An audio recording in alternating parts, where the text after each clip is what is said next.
actually slow down a little bit on the sourcing and actually get some investors lined up.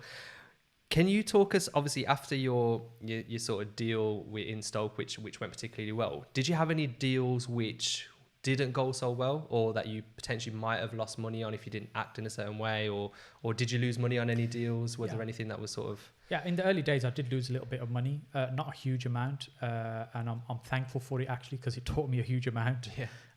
And now I'm obsessively careful with other people's money. And just to be clear, on the occasions I did lose money and it was other people's money, I actually paid to ensure that they weren't going to be out of pocket.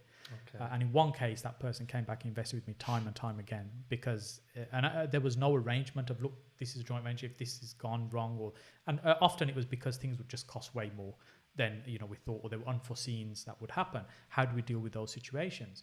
And I'd made sure each time that actually that person doesn't lose out. I thought, because for me it was a case that they've entrusted me on this deal, even though it's beyond my control, it just doesn't feel right that they should lose money. And because it was me that they've invested in, not the deal. Yeah. And as I said, a few times it happened, about 3 times, something like that in the early days, can't remember exactly. And I'd covered that shortfall for them. And so that all occasions they were just amazed that I did that. First thing, one, for them, that was it. That was, they just demonstrated, this is my ethics, this is my values, and they just invested with me time and I made so much money for them over the years.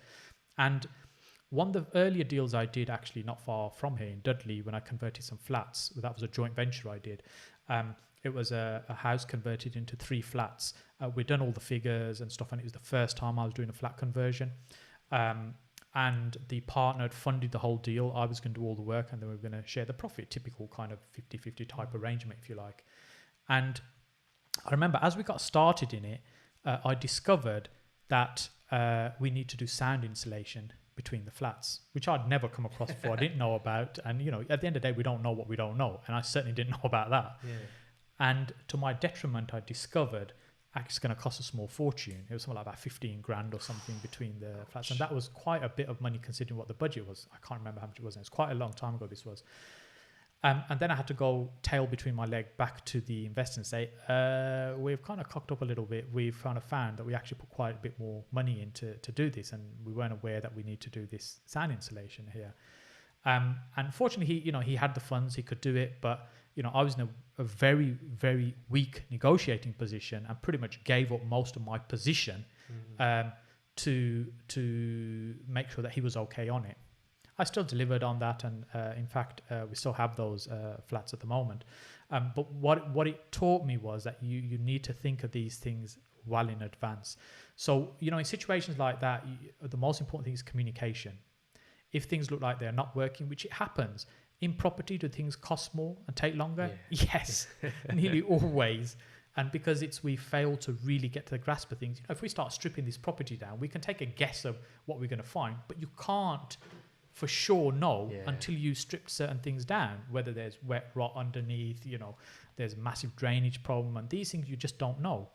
And that's the problem with property, especially renovating old properties, that it can be a bit of a money pit sometimes, but so you need to build that in. And if that happens, you need to have discussed up front, what if there's some unforeseens? How are we going to deal with those? Yeah. Who's going to pay for that? Where's that money going to come from? Because I've also had to roll up my sleeve and help out many times investors when they've fallen out on those situations.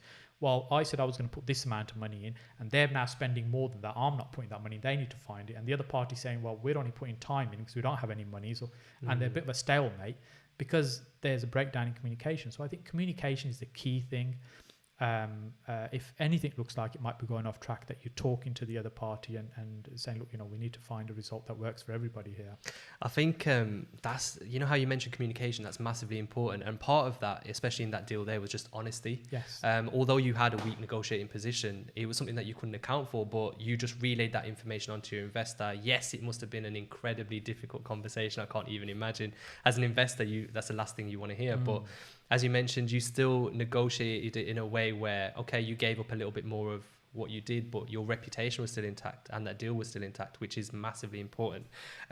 Whilst we're on the sort of topic of raising finance, what sort of